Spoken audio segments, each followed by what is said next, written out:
விடுமுறை காரணமாக தென்காசி மாவட்டம் குற்றாலத்தில் சுற்றுலா பயணிகள் கூட்டம் அதிகரித்து காணப்படுகிறது. இதுகுறித்து நமது செய்தியாளர் செந்தில்குமார் கொடுத்த கூடுதல் விவரங்களை தற்போது பார்க்கலாம்.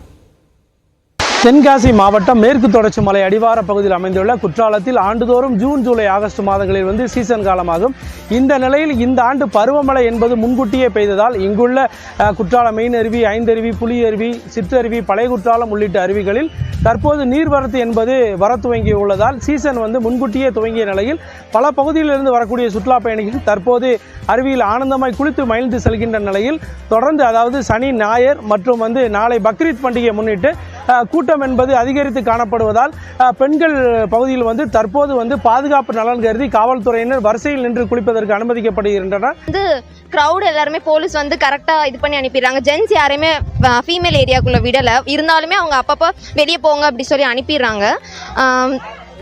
கிளைமேட் நல்லா இருக்கு. ஆக்சுவலா இந்த சீசன் இந்த அளவுக்கு இருக்கும்னு சொல்லல. தண்ணி கம்மியா இருந்தாலுமே நல்ல ஃப்ளோ இருக்கு. ரொம்ப நல்லா இருக்கு சார். சீசன் கொஞ்சம் சுமாராக தான் இருக்கு. இருந்தாலும் கொஞ்சம் அது கூட்டம் இல்லாம ரொம்ப தள்ளுமுள் இல்லாம குளிக்கிறதுக்கு நல்லா இருக்கு. இன்னும் மேற்கு தொடர்ச்சி மலைப்பகுதியில் மழை பெய்தால் மட்டுமே இந்த சீசன் முழுமை பெறும் எனவே எதிர்பார்க்கப்படுகிறது. இத்துடன் 11 மணி செய்திகள் நிறைவடைகிறது. இடைவேளைக்கு பிறகு நியூஸ் 18 ஸ்பெஷல் நிகழ்ச்சி தொடரும்.